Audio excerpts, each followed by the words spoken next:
मेरे प्यारे छात्रों, मैं जीके अनुरागी अपने YouTube channel science for all one day exam में तमाम छात्र छात्राओं का अभिनंदन करते हैं और स्वागत करते हैं। आज का हमारा टॉपिक है लॉ ऑफ केमिकल कॉम्बिनेशन, यानी रासायनिक संयोग का नियम। देखो मेरे भाई, जितने भी सबस्टांस होते हैं वो एटम या मॉलिक्यूल्स के रासायनिक संयोग से बनते हैं और जो कि एक नियम पर आधारित होता है।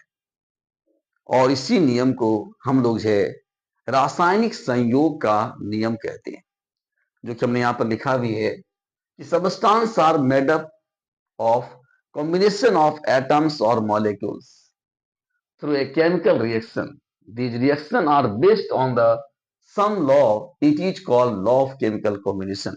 यानी किसी पदार्थ का निर्माण परमाणु तथा अणु के रासायनिक संयोग से होता है, जो कुछ नियमों पर आधारित होता है, जिसे रासायनिक संयोग का नियम कहते हैं। जिसमें कि सबसे पहला नियम है हमारा लॉ ऑफ कांस्टेंट मास या law of conservation of mass, जिसे हम लोग कहते हैं निश्चित द्रव्यमान का नियम या द्रव्यमान संरक्षण का नियम। देखो भाई, ये नियम क्या है? इस नियम के अनुसार according to this law, during any physical और chemical change, the total mass of reactant is equal to the total mass of product. कहने का मतलब है किसी भी भौतिक या रासायनिक परिवर्तन के दौरान जितना मास रिएक्टेंट का होता है भाई, जितना मास हमारे प्रतिकारक का होता है, उतना ही मास हमारे प्रतिफल का होता है। इस प्रकार से हम ये कह सकते हैं कि मास जो है वो कंजर्व रहता है, यानी संरक्षित रहता है भाई। रिएक्टेंट का जितना मास होगा उतना ही मास प्रोडक्ट का होगा। जैसे हम कुछ एग्जांपल्स लेकर के हम आपको दिखाते हैं। जैसे मान लिया जाए हमने एक इक्वेशन लिया H2 plus Cl2 gives 2HCl। अगर हम हाइड्रोजन का मास निकालेंगे भाई, हाइड्रोजन का चूंकि दो एटम, मास हो गया 1, तो 1 इंटू 2 2 हो गया। क्लोरीन का आप जानते हो कि मास होता है 35.5, ये 2 एटम्स दिया हुआ है तो 2 इंटू 35.5 करेंगे 71 होगा। टोटल मास जो है H2 और Cl2 का हो गया होगा 73। और जो बना है हमारा 2HCl, अब इसमें अगर आप देखिए कि 2 हमने बाहर रखा, H का मान 1 और 35.5 लिखा, 36.5 को 2 से मल्टीप्लाई किया 73 हुआ। यानी यहाँ पर क्लियर कट हम देख रहे हैं कि टोटल मास जो हमारे रिएक्टेंट का है वही टोटल मास हमारे प्रोडक्ट का भी है। तो इस प्रकार से total mass of reactant equal to total mass of product, यानी प्रतिकारक का कुल द्रव्यमान प्रतिफल के कुल द्रव्यमान के बराबर होता है। एक दूसरा इक्वेशन लेकर के हम इस चीज को देखें भाई, N2 plus 3H2 gives 2NH3। इस इक्वेशन में देखिए नाइट्रोजन का जो मास हो गया वो हो गया हमारा 28 और हाइड्रोजन का मास हो गया हमारा 6। 28 और 6 जोड़ेंगे 34 हो गया। यहाँ पर हम निकालते हैं भाई, यहाँ पर हमारा क्या आता है 34 होता है।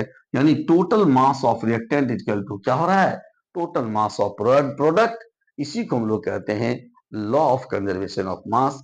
चले हम दूसरे नियम को देखते हैं। दूसरा लॉ हमारा जो है लॉ ऑफ कांस्टेंट कंपोजिशन है, जिसे निश्चित अनुपात का नियम कहा जाता है। देखो भाई, ये नियम क्या कहता है? सबसे पहले तो ये नियम दिया था लुईस क्रॉस ने, और ये निश्चित अनुपात का नियम ये कहता है कि कोई भी यौगिक जिन अवयवी तत्वों के मिलने से बना हुआ होता है, वह अवयवी तत्व एक निश्चित अनुपात में होते हैं द्रव्यमान के दृष्टिकोण से, चाहे हम उस यौगिक को किसी भी सोर्स से क्यों ना प्राप्त करें। चलो भाई, हमने देखो क्या लिखा है। हमने लिखा है भाई कि कोई भी यौगिक समान तत्वों से द्रव्यमान के दृष्टिकोण में निश्चित अनुपात में मिलने से बनता है, चाहे इसे किसी भी स्रोत से क्यों न प्राप्त किया जाए। इसी को हम लोग इस प्रकार से भी कह सकते हैं, according to this law a compound have same element in a fixed and constant ratio by mass if it is obtained from different sources. कहने का मतलब ये हो मेरे भाई कि किसी भी यौगिक को चाहे आप किसी भी सोर्स से क्यों ना लाएं, उसमें जो अवयवी एलिमेंट्स उसके होते हैं मास के दृष्टिकोण से निश्चित अनुपात में होते हैं। जैसे एग्जांपल के तौर पर भाई, मान लीजिए कि हमने अपने विभिन्न छात्रों से कहा कि भाई वाटर को कलेक्ट करना है। हमारे कुछ छात्रों ने उसे समुद्र से ले आया, किसी ने नदी से ले आया, किसी ने तालाब से ले आया, किसी ने कुआं से ले आया, किसी ने नाला से लेके चला आया। सबों ने डिफरेंट प्रकार के सैंपल को लाके मेरे को दिया। अब हम क्या देख रहे हैं भाई कि प्रत्येक सैंपल में हाइड्रोजन ऑक्सीजन का जो अनुपात है वो द्रव्यमान के दृष्टिकोण से 1:8 ही है। भले ही जिस भाई ने समुद्र से पानी लाया उसमें इम्प्यूरिटीज के रूप में साल्ट था, जिसने नाला से लेके चलाया उसमें मिट्टी के पार्ट की अशुद्धि के रूप में थे, लेकिन हाइड्रोजन ऑक्सीजन का जो अनुपात था वो क्या था, बिल्कुल फिक्स था भाई। वही बात हमने यहाँ पर लिखा भी है कि if we obtain water from different sources like sea, river, pond, well, in each sample of water, the ratio of hydrogen and oxygen has 1:8 by mass. चाहे आपने यदि जल को भिन्न स्रोत जैसे समुद्र, नदी, तालाब, कुआं आदि से प्राप्त किया गया हो भाई, फिर भी सभी नमूने में हाइड्रोजन ऑक्सीजन का जो अनुपात होता है द्रव्यमान के विचार से 1:8 होता है। एक दूसरा एग्जाम्पल देके मैं आपको समझाना चाह रहा हूं भाई। जैसे मान लिया जाए, ये पहला एग्जाम्पल हुआ, दूसरा समझिए। अगर मान लिया जाए हमने आपसे कहा कि कार्बन डाइऑक्साइड तैयार करना है, मेरे कुछ भाई ने क्या किया भाई, कार्बन को जो है ऑक्सीजन के साथ बर्न कर दिया और कार्बन डाइऑक्साइड तैयार कर लिया। पहला मेथड ये हुआ। दूसरे भाई ने क्या किया, कैल्शियम कार्बोनेट को ही गर्म कर दिया और कैल्शियम ऑक्साइड और कार्बन डाइऑक्साइड को प्राप्त कर लिया। अब सोचो, कार्बन डाइऑक्साइड प्राप्त किया गया है अलग अलग स्रोत से। एक ने कार्बन को गर्म करके प्राप्त किया, एक ने क्या किया भाई, कैल्शियम कार्बोनेट को गर्म करके प्राप्त किया। लेकिन भाई जो कार्बन डाइऑक्साइड प्राप्त हुआ पहले सोर्स के द्वारा वो CO2, और दूसरे सोर्स से प्राप्त हुआ क्या, ये भी हुआ हमारा CO2। अब देखो, एक ये CO2 है जो हमने यहाँ पर लिखा है, एक ये CO2 यहाँ पर हमने रखा है। दोनों में अगर हम कार्बन ऑक्सीजन का अनुपात निकालना चाहें भाई, तो क्या देखोगे, यहाँ पर कार्बन हो गया 12, यहाँ पर ही हो गया हमारा 32, यहाँ भी हो गया 12, हो गया 32, यहाँ भी 3:8 होगा, यहाँ भी 3:8 होगा। यानी कहने का मतलब हुआ कि चाहे आप इससे बनाइए कार्बन डाइऑक्साइड, चाहे इससे बनाइए कार्बन डाइऑक्साइड में कार्बन ऑक्सीजन का जिसके जो भी एलिमेंट है कार्बन ऑक्सीजन, उसका अनुपात है भार दृष्टिकोण से क्या होता है भाई, एक निश्चित अनुपात में होते हैं। जी विश्वास है मेरे भाई कि आपको समझ में आ गई होगी बातें। चलें हम लोग देखते हैं नेक्स्ट नियम। तीसरा नियम है हमारा लॉ ऑफ मल्टीपल प्रोपोर्शन। तीसरा नियम है भाई गुणित अनुपात का नियम। गुणित अनुपात का नियम क्या कहता है, लॉ ऑफ मल्टीपल प्रोपोर्शन। जैसा ध्यान से समझिएगा, ये दिया था हमारे जॉन डाल्टन साहब ने, और इसमें यह कहा गया भाई कि यदि कोई दो एलिमेंट आपस में रासायनिक संयोग करके एक से अधिक कंपाउंड का निर्माण करते हो, तो वह एलिमेंट जो समान मात्रा के दूसरे एलिमेंट के साथ कंबाइन करता है वह सरल गुणित अनुपात में होता है, सिंपल मल्टीपल रेशियो में होते हैं, ऐसा कहा गया है भाई।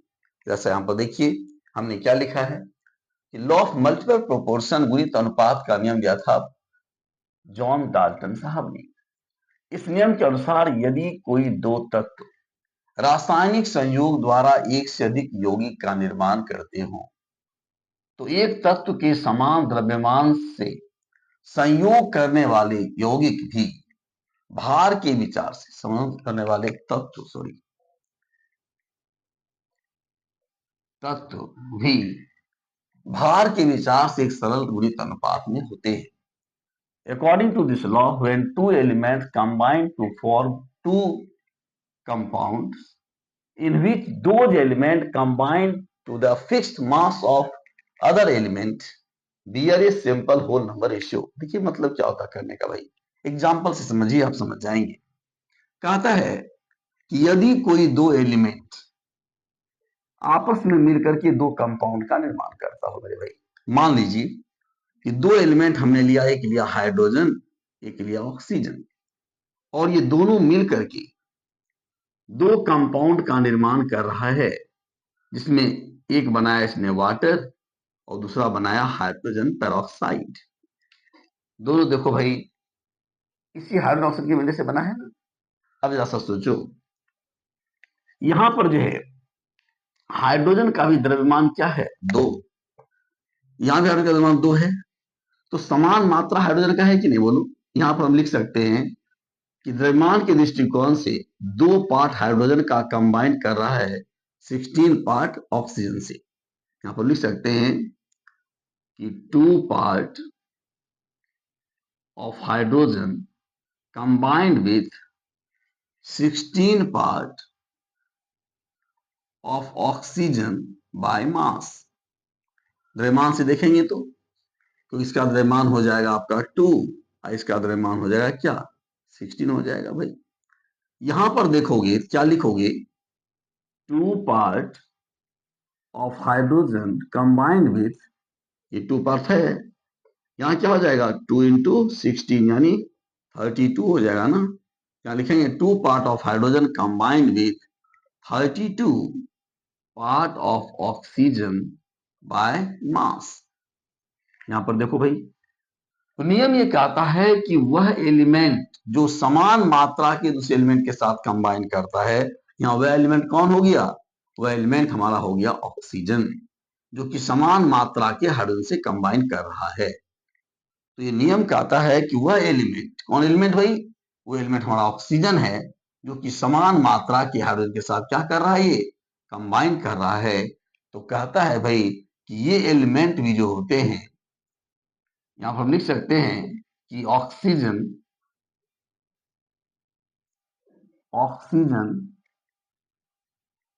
Combined with same mass of hydrogen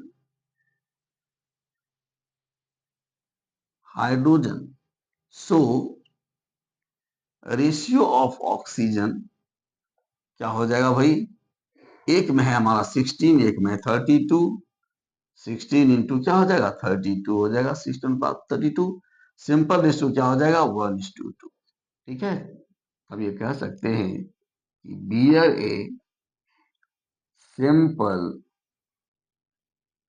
whole number ratio. अब यहां पर ध्यान दीजिए ये देखो, या तो सिंपल रेशियो होगा या सिंपल मल्टीपल होगा भाई। क्या देख रहे हैं, सिंपल मल्टीपल है कि नहीं, 16 इंटू 2 32, 1 इंटू 2 1 होगा।